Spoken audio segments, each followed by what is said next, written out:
দেখো বন্ধুরা, এই সব ফুল গাছ দেখে তোমরা বুঝতেই পারছো যে আমি কোথায় আছি। কারণ যারা একদম প্রথম থেকে আমার ব্লগের সঙ্গে যুক্ত তারা ভালো করেই জানে এই সব গাছগুলো দেখলেই মনে হবে আমি আমার বাপের বাড়িতে চলে এসেছি। তো দেখো, বাপের বাড়িতে চলে এসে আমার বাবা দেখো পুরো বাগান পুরোটাই আর কি, যত ফুল গাছ এমনি যে সবজি গাছ লঙ্কা গাছ সব গাছগুলো ভালো করে ধুয়ে ধুয়ে জল দিচ্ছে। আর আছে আমাদের হচ্ছে আম গাছ, তো আম গাছে যেহেতু এখন বোল আসে, তো আম গাছগুলো একটু ধুয়ে দিতে হয়, তো সেই সঙ্গে আম গাছও ধুয়ে দিচ্ছে ভালোভাবে। আর সব গাছগুলোকে দেখো সুন্দর করে জল দিয়ে ভিজিয়ে দিচ্ছে। আর দেখো আজকের ব্লগটা আমি তোমাদের বলে দিই, তো আমার বাপের বাড়ি শ্বশুর বাড়ি দুটো মিলিয়ে একদম পাঁচ মিশেলি ব্লগ হতে চলেছে। কারণ আমি ব্লগটা শুরু করেছিলাম আমার শ্বশুর বাড়ি থেকে, আর ব্লগটা আমি শেষ করছি শ্বশুর বাড়িতে, যেহেতু শেষ করা হয়নি পুরো ব্লগটা, তো ব্লগটা আমি শেষ করছি বাপের বাড়িতে এসে আর কি। তো এরকমভাবে একটা সব কিছু মিশিয়ে একটা ব্লগ রেডি করেছি আমি তোমাদের জন্য। তো শরীর আমার ভীষণই খারাপ, তো সে কারণেই একদম ফুল ব্লগ মানে ঠিকঠাকভাবে শ্বশুরবাড়িতেও শেষ করতে পারিনি, আর বাপের বাড়িতে এসেও শেষ করতে পারিনি। ওই জন্য তোমাদের সাথে আগেই বলে দিলাম যে এরকমভাবে মিশিয়ে একটা ব্লগ রেডি করেছি। অবশ্যই আশা করি তোমরা দেখবে এবং তোমাদের ভালো লাগবে। তো দেখো আমাদের বাড়ির পাশ থেকে যে রংবাহারি পাতার গাছগুলো, সেগুলো দেখো জল দিয়ে পুরো ভিজিয়ে দিচ্ছে বাবা, অনেকদিন জল দেওয়া হয়নি। আর সবচেয়ে সুন্দর জিনিস যেটা আমি দেখো, এটা নিশ্চয়ই তোমরা দেখে থাকবে, তোমরা চেনো, ওই যে ড্রাগন গাছ লাগিয়েছে আমাদের। তো এত সুন্দরভাবে বসিয়েছে, আমার ভালো লাগছে দেখতে যে ড্রাগন গাছ আমাদের বাড়িতে। তো আমার বাবার বন্ধু যেহেতু বাইরে থাকে, তো উনি এনে দিয়েছে বাবাকে এই যে ড্রাগন গাছটা সুন্দরভাবে বসিয়েছে। দেখো বাবা হচ্ছে গোবর সার খড় এইসব মিশিয়ে বসিয়েছে, তো যখন ড্রাগন হবে তখন কিন্তু খুব সুন্দর লাগবে দেখতে। হ্যালো বন্ধুরা, আশা করি তোমরা সবাই খুব ভালো আছো, সুস্থ আছো। তো আজকে বৃহস্পতিবারের দুপুরবেলা, তো বুঝতেই পারছো বৃহস্পতিবারে একটু কাজের চাপ থাকে। তো আমাদের বাড়িতে কাজের চাপ ছিল, মানে সকাল থেকে একটু রান্না বান্নার ব্যাপার ছিল, তো সব কিছু গুছিয়ে রেডি হয়ে স্নান টান করে নিয়েছি। আর হচ্ছে পুজো দেওয়ার ঝামেলাটা নেই, ঝামেলা নয় মানে পুজো দেওয়ার ব্যাপারটা নেই আর কি, কারণ আমাদের একজন মারা গিয়েছে, তো সে কারণেই পুজো আর সন্ধে পড়ছে না। নয়তো বৃহস্পতিবার বাড়িতে তো তোমরা দেখেইছো আমি কীভাবে পুজো দিই, তো মা দেয়, আর যেদিন আমি দিই সেদিন তো আমার অনেকটা টাইম লাগে। তোমাদের সবসময় বলেছি যে ঠাকুর ঘরে ঢুকলে আমাদের অনেকটা টাইম লেগে যায়। তো এখানে ঠাকুর ঘরে আজকে যেতে হয়নি, তো ওই জন্য সকাল থেকে রান্নার কাজটা গুছিয়ে নিয়েছিলাম। তো আজকে কিন্তু নিরামিষ মেনু একদম, ডাল সবজি যা যা হয় আর কি, ভাজা আলু ভাজা বেগুন ভাজা আর ডাল, আর হয়েছে ছোলা দিয়ে বাঁধাকপির তরকারি। তো আজকে এই মেনু দিয়েই খেতে হবে, কারণ বৃহস্পতিবারে সারা বছরই আমার বাপের বাড়িতে নিরামিষ খেতাম, তো এখানে নিরামিষ কিন্তু সেইভাবে খাওয়া হয় না। কিন্তু আমি বলেছি সেহেতু আমার শাশুড়ি মাও বলছে যে ঠিক আছে তুমি যখন বলছো তাহলে নিরামিষ হোক। তো এই সপ্তাহ থেকে বৃহস্পতিবার স্টার্ট করেছি নিরামিষ খাওয়া। তো সারা বছরই আমার বাপের বাড়িতে তো খায়, তোমরা জানোই। তো এখানেও সেই পদ্ধতি অবলম্বন করে চলছে আর কি। মানে কি বলবো, একটা সিস্টেম থেকে বেরিয়ে আর একটা সিস্টেমে মানিয়ে নেওয়া, আমি আগেও বলেছি একটু চাপের হয়। তো আমার এখানে নর্মালি আমি যেটাই বলছি সেটাই হচ্ছে আর কি, তো এই জন্য আমার বেশি ভালো লাগছে আর কি। তো নতুন নতুন ব্যাপার তো অবশ্যই আছে। তো বাপের বাড়ির যেই সিস্টেমে বড় হয়েছি, তো আমাদের বরাবরই বৃহস্পতিবারে নিরামিষ খাওয়ার একটা ব্যাপার থাকে, সেই সিস্টেমে এখানেও চলছে আর কি। তো স্টার্ট করেছি সবে। আর শরীরটা কিন্তু একদমই একদমই বলবো না, মোটামুটি মোটামুটি ভালো নেই আর কি। একদম কেমন কেমন একটা অস্বস্তি ফিল হচ্ছে, আর যেন ভেতরে ভেতরে একটা অসুস্থ অসুস্থ লাগছে। আর গলাটা তো আমার ব্যথা, জানোই যে ঠান্ডা পড়লেই গলা ব্যথাটা আমার শুরু হয়ে যায়। আগের ব্লগগুলোতেও বলেছিলাম। তো এই কয়েকদিন আগে কিন্তু প্রচণ্ড গলার মধ্যে ব্যথা ছিল, আবার হচ্ছে টনসিলে কি বলে ওটাকে ইনফেকশান মতন হয়ে গিয়েছিল। তো মেডিসিন নিয়ে আজ একটু মনে হচ্ছে যে বেটার ফিল করছি, যে আজকে ঠিকঠাক আছে। কাল রাত থেকে মনে হচ্ছে একটু ঠিকঠাক আছে। নয়তো মানে প্রচণ্ড ব্যথা হয় আমার গলার, প্রচণ্ড সমস্যা, জানি না কী হবে। ডাক্তার তো ভীষণ ভয়ঙ্কর ভয়ঙ্কর কথা বলেছে, যে টনসিল কেটে বাদ দিতে হবে, আরও অনেক কিছু বলেছে। তো মেডিসিনে যেহেতু কমে যাবে বলেছে, তো রেগুলার মেডিসিন আমাকে নিতে হবে, 3 মাস খেতে বলেছে। তো দেখা যাক কমে কিনা। তো স্নান সেরে উঠেছি, এখনও জামা কাপড়গুলো ভেজানো আছে, ধোয়া হয়নি। তো ধুয়ে আমার হাজব্যান্ড আর আমার শাশুড়ি মাকে ভাত দিয়ে তারপরে আবার এসে তোমাদের সাথে কথা বলছি। আজকে একদম দুপুর থেকে ব্লগটা শুরু করছি।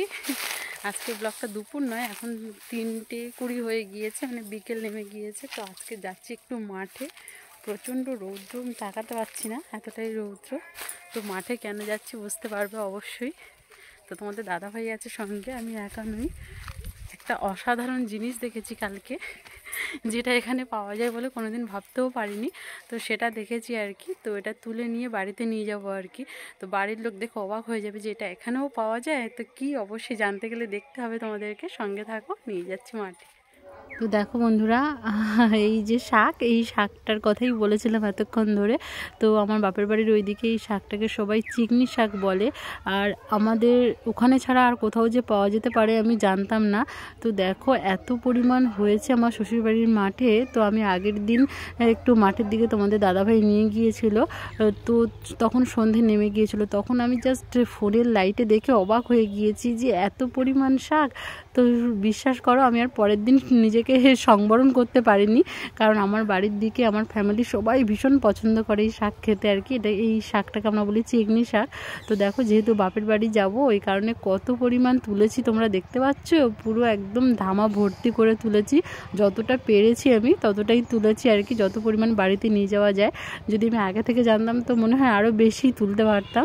তো অনেকটাই তুলেছি পুরো ধামা ভর্তি করে, যেহেতু আমার দিদিরা আছে, দিদিদের বাড়িতে একটু দেবো, সে কারণে আমি তুলেছি। আর কি সুন্দর যে হয়েছে, কচি কচি সবুজ সবুজ, জাস্ট মানে দেখার মতন আর কি, এত সুন্দর হয়েছে। তো ওই জন্য আমি তুলে নিয়েছিলাম বেশি করে আর কি।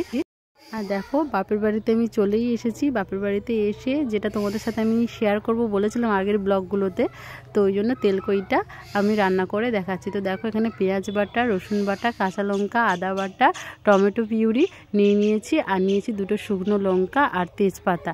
এই হলেই হয়ে যাবে আমাদের তেলকইটা। তো অনেকে তেলকইয়ের মধ্যে কিন্তু পেঁয়াজ বাটা দেয় না বা টমেটো পিউরি দেয় না। তো আমি একটু অন্যরকম করে বানাচ্ছি, তো সেজন্য টমেটো পিউরি আর পেঁয়াজ বাটা দিয়ে দিয়েছি। আর দেখো, তেলের মধ্যে শুকনো লঙ্কা আর তেজপাতাটা দিয়ে পেঁয়াজ বাটাটা দিয়ে দিলাম, দিয়ে পেঁয়াজ আর রসুন বাটা দিয়ে ভালো করে নাড়িয়ে নিতে হবে যতক্ষণ না ভাজা ভাজা হয়ে আসছে। তো ভাজা ভাজা হয়ে গেলেই তারপরেই এর মধ্যে আমি টমেটো পিউরিটা অ্যাড করব, করে নর্মালি যেরকম মাছের ঝাল রেডি করি আমরা সেই ধরনেরই করব। শুধু নামানোর আগে সর্ষের তেল উপর থেকে ছড়িয়ে নামিয়ে নিলেই রেডি হয়ে যাবে তেলকই। তো এটা তোমরা কই মাছের ঝালও বলতে পারো। আর তেলকইটা যদি হয়, অনেকে তেলকই বানায় শুধুমাত্র সর্ষের তেল আর কালো জিরে দিয়ে, আর কোনো মশলা অ্যাড করে না, সেটাও হয়, সেটাও হতে পারে। তো আমি একটু অন্যরকম করে বানাচ্ছি, যেহেতু আমাদের বাড়িতে এই ধরনের খেতে খুব পছন্দ করে, সব কিছু দিয়ে আর কি, পুরো একদম মাখো মাখো হবে জিনিসটা। তো ওই জন্য আমি আমার মতন করেই বানাচ্ছি। তোমরা যদি কেউ চাও এইভাবেও বানাতে পারো, এটাও খেতে খারাপ লাগে না, সুন্দরই লাগে। তো চলো বন্ধুরা, তোমরা ভিডিওটা একটু স্কিপ না করে পুরো ভিডিওটা দেখতে থাকো।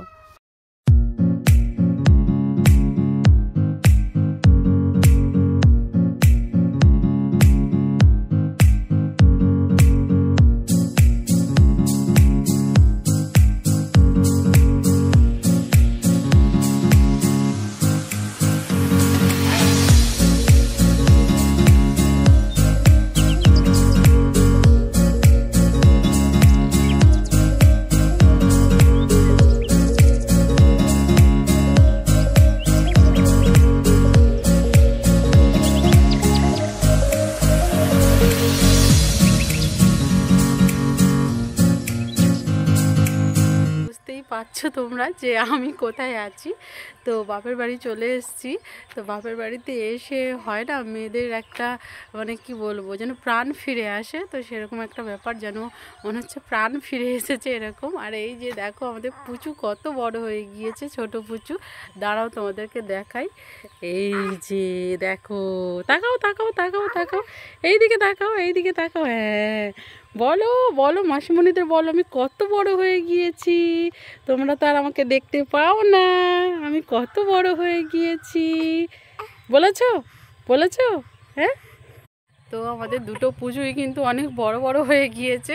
মানে অনেক দিন না দেখলে যেমন হয় না, যেন মনে হচ্ছে কত বড় হয়ে গিয়েছে, এরকম মনে হচ্ছে আমার। এই যে দেখো, ও একটু শুয়েছিল, কান্নাকাটি করছিল, ওকে একটু কোলে নিয়ে নিলাম। আর ওদিকে বাবা, আর আমাদের হচ্ছে কি বলবো, বড় পুচু। ও তো আমার কাছে প্রথমে আসছিলই না।